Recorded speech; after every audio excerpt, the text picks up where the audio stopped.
Well, thank you, Jake. We're very lucky to have such a great Northern Powerhouse Minister, and thank you for those kind words of introduction. Ladies and gentlemen, I want to start this afternoon with a very simple message. Thank you. I spent the election campaign travelling the country, meeting many of you on the campaign trail, sometimes to knock on doors, sometimes to look at railway stations and bypasses and more railway stations and more bypasses. And actually, when I was in Birmingham, Andy Street and I even learned how to drive a tram. I know how hard you all worked. I know how disappointing it was that your hard work didn't always deliver the results that we hoped for.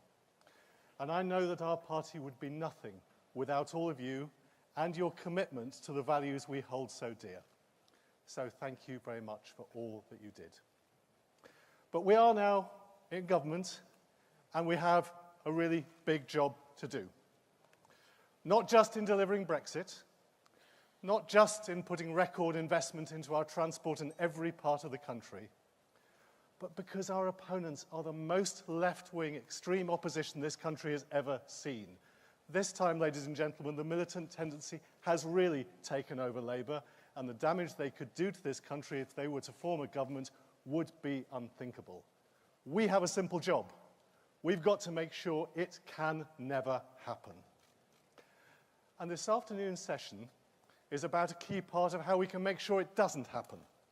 You remember Theresa last year on the steps of Downing Street talking about building a country that works for everyone. She was right, and we should be united behind her as she and our team seek to build that country.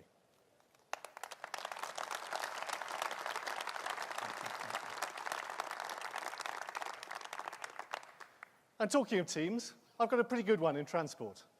John Hayes, Martin Callanan, Jesse Norman, Paul Maynard, our two whips, Andrew Stevenson and Liz Sugg, and our two great PPSs, James Heapy and Scott Mann.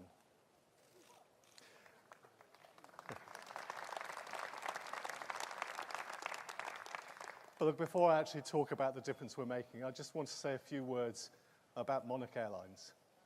When a big change like this happens, it's really tough for all those involved, passengers and crew alike, and my heart goes out to all of them. As soon as it became apparent that the airline was struggling, we acted quickly, and we are today mounting the biggest civilian repatriation exercise this country has seen in peacetime. We will be bringing back 110,000 people who are stranded overseas. And we've spoken to all the other airlines and asked them to do what they can do to make sure people affected can rebook their trips elsewhere as quickly as possible. And I very much hope, I've talked to the bosses of other airlines, I very much hope that staff will get jobs quickly again soon. It's a tough time for all of them, and my heart goes out to them. But let nobody think this is a sign of general problems in our aviation sector. Monarch has been a victim of the success of other airlines, like EasyJet and Jet2. This summer, most of our airports carried more passengers than ever before. And they did so because of the success of our economy. We have a great record to build on. You may remember back in 2010, I was the employment minister. Every month, with the joyful legacy of Labour, I waited with trepidation for the email to arrive from the statisticians with the unemployment figures. Was it going to be a bad month or a worse month? 7 years later, things are really very different. You know, thanks to our hard-working government, thanks to the tough decisions we've often had to take, we now have the lowest level of unemployment since the 1970s. We have the highest ever number of people in work. We have opportunities spreading across our society. And ladies and gentlemen, I am proud of that record.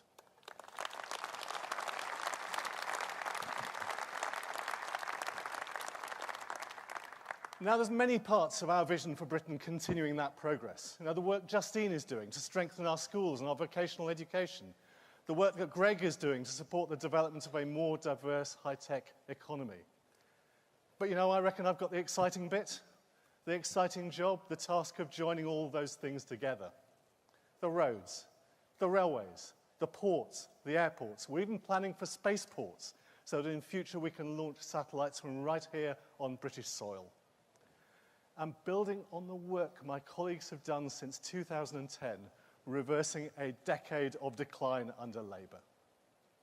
Now, I bumped into a relic of that Labour failure in the corridor the other day. John Prescott. Remember him? And do you know what he had the nerve to ask me? He said, when are we getting our new trains in Hull? Now, okay, let's be fair to him. 9 Labour ministers, 13 years in government, he never got a new train in Hull. Well, John, I've got good news for you. They are being built right now. And in fact, between now and 2020, we will be replacing or refurbishing as new every single train in the north of England. It is the biggest modernisation for programme for rail in the north since the steam age. More trains.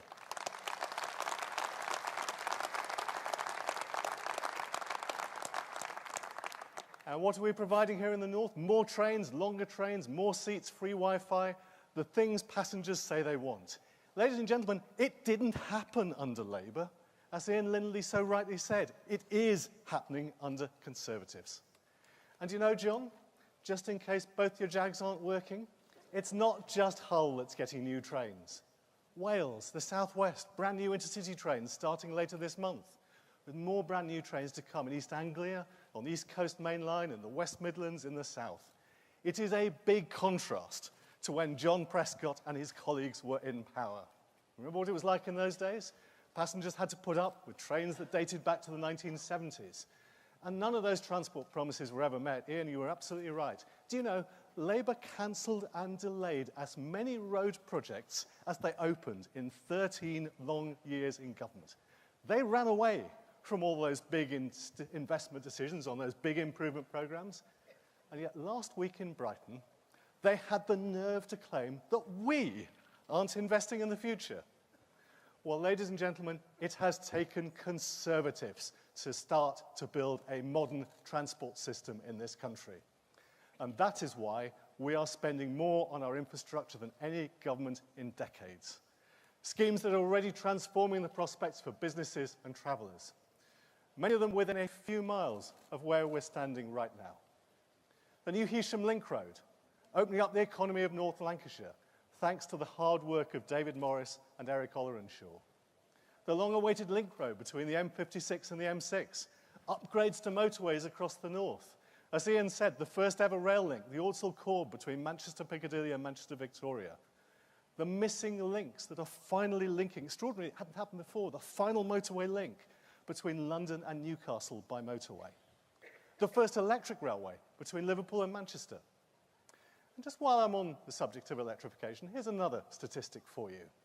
We in power, Conservatives in power, have already electrified nearly 4 times more miles of railway within the northwest, that's right, within the northwest, than Labour did across the entire country in 13 years in government.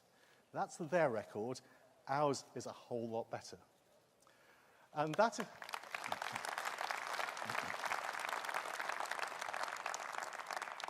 And that programme is going full steam ahead, using electrification where it makes a difference to passengers, using digital technology where it makes a difference to passengers, but actually always focused first and foremost on what does actually make a difference to passengers.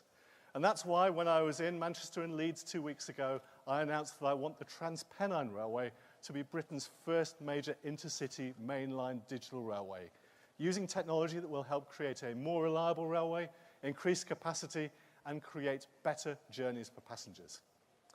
And our investment programme in the north will continue. Today we're announcing our plans to deliver another £100 million for road schemes across the north of England, helping to ease traffic congestion in the northwest, in the northeast, in Yorkshire and the Humber. We'll be setting out the details of individual schemes in due course. But hang on a moment, before you're worried that we're talking a bit too much about the north, it's not about the north, it's about the whole country. In the south, we're finally moving ahead. We're dualling the A303 to the southwest, and those of you from the southwest know how long overdue that is. We're upgrading the A14 to provide better links from East Anglia to the Midlands. We're modernising commuter railways in Birmingham and Bristol, and we're providing funds for the Welsh to do the same in Cardiff. We've started work on a new Thames crossing between Essex and Kent. And with that focus on the travelling public and the passengers, today I want to set out for you another big part of our plans. Now, I said last year, our railways haven't made nearly enough progress in using new technology for rail tickets. I said to you then, we need to get rid of the paper ticket on our trains. And since then, we're working hard on plans to achieve that.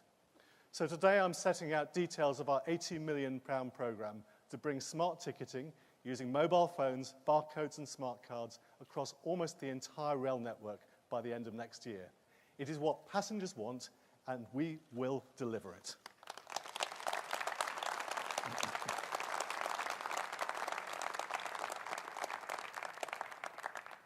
But as Conservatives, we all know that it's not just about what government does.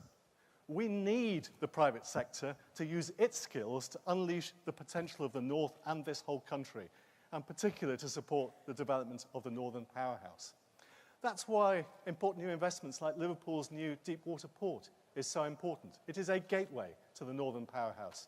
So are the East Coast ports, ports like Immingham, so important to the economy of the North. And in a post-Brexit world, we need those links around the world to deliver trade opportunities that will help us secure the prosperity of this country for the future. And there's crucial links like Manchester Airport. I've been there this morning, and I'm grateful to them for the work they've done today in dealing with a very difficult situation. But they're a fantastic airport. They're a really vital piece of infrastructure for this country. And a few weeks ago, I had the privilege of being part of the launch of Manchester Airport's fantastic new terminal project, a £1 billion private investment in the success of the Northern Powerhouse. You know, Manchester Airport is a crucial hub for this country. We think it's of enormous importance to us, which is why we're spending £165 million on the new relief road for the airport to help build on that private sector investment. And you know, ladies and gentlemen, this is the bit that Jeremy Corbyn and his Momentum Socialists will never understand.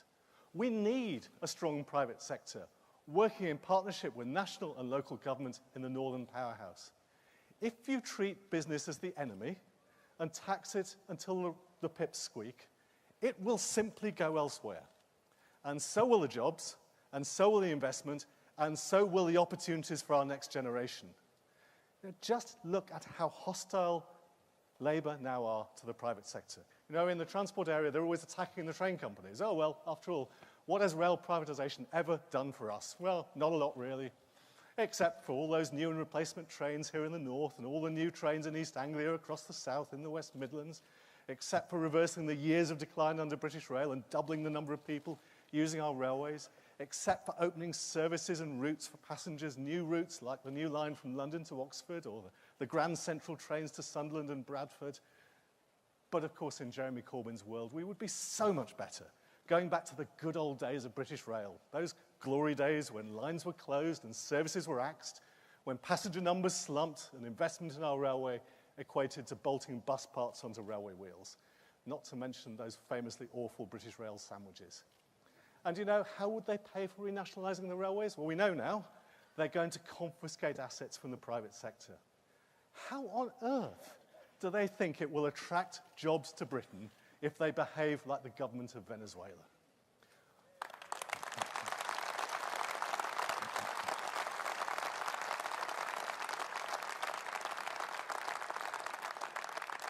Now, we know the reality. For all their talk, the Labour Party always leave the country worse off than they found it, and it is ordinary people who pay the price in fewer jobs, higher taxes, more debt, and ultimately worse public services. They simply do not understand that it is businesses and workers that create the wealth to pay for public services. Their plans are unaffordable, they're driven by ideology, they would do enormous damage to this country. You know, I think, ladies and gentlemen, this country needs to move forwards and not backwards. And that is what we are doing under Theresa May's leadership, taking the big decisions that we need to secure all of our future. Now, this time last year, I did tell you we had a big decision to take, that we finally needed to move forward with the airport expansion that this country so desperately needs. And I am proud to be the Transport Secretary who announced that we intend to go ahead and build a third runway at Heathrow Airport.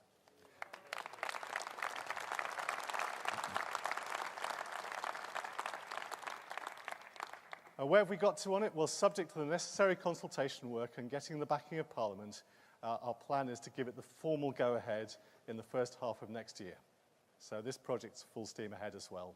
And I think the expansion of Heathrow will make a big difference right across this country. Here in Manchester in the north, in Scotland, in Northern Ireland, across the west and the south, places where new air links to Heathrow will open up opportunities for enterprise and jobs. But of course, it's not our only big infrastructure project, nor will it be the last. Northern Powerhouse Rail, you heard the Chancellor's announcement this morning, an important part of paving the way for that project. Crossrail 2 and HS2, which will link them together.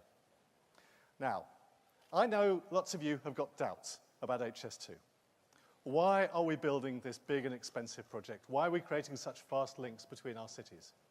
But I tell you this, if I asked how many of you want to see more space for commuters on our railways, and how many of you want to see more lorries get off the roads and move onto the railways, I bet the majority of people in this room would say yes, please. But that is what HS2 does. By moving the express trains off our existing main lines, it means more commuter trains, it means thousands of extra seats for commuters in the rush hour. Here in Manchester, in Leeds, in Birmingham, in London. And of course, more space for freight trains the rest of the time. That is why HS2 is important to this country. It's all about the capacity of our transport system and the pressures on it. And since I stood here a year ago, the construction work has begun on a project that will be important for all of our futures. But actually, the other thing that's important about all of this is it provides a fantastic opportunity for the next generation. Young engineers who can be a part of projects that will last a lifetime and which they can look back on with pride in later years. This coming year is the year of the engineer in Britain. We want to encourage that new generation to be part of this exciting vision. A few minutes ago, I met with some of those young apprentices who are part of our vision for the 21st century. Young people already working to make those new projects a reality in our ports, on our railways, on our roads, in our aerospace and automotive factories. Ladies and gentlemen, those young apprentices are sitting in this audience today. They are an inspiration to our nation, and I hope that what we as Conservatives are doing will help them build skills to last a lifetime.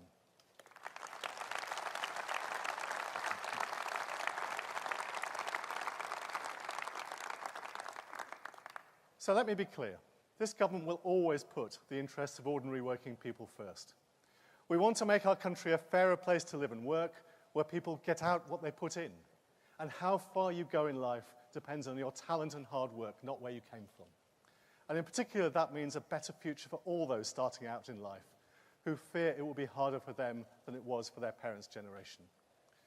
Ladies and gentlemen, Jeremy Corbyn and his union paymasters want none of this. They want to turn the clock back. They want to resist modernisation. They don't care about passengers or consumers. They make promises they cannot hope to keep. We aren't like that. Ladies and gentlemen, our job is to ensure that those young people have jobs, to make sure all of them have opportunities to make the most of their lives. Ladies and gentlemen, that's what we're all about as a government. It's what the Northern Powerhouse is all about. And our transport strategy is designed to help make that a reality. In the coming years, this country faces a stark choice. A political throwback to the days of penal taxes, nationalised industries, socialist dogma, high unemployment, and economic decline. Or an enterprise-driven nation building ties around the world and seeking to create opportunities for all. That is what conservatism is all about. It's what brings us to this conference every year. It's what gives us the passion we have in our politics. When we look at the other side, we see the alternative. And ladies and gentlemen, we have a very simple premise ahead of us. We face a battle, and it is a battle we have to win. Thank you.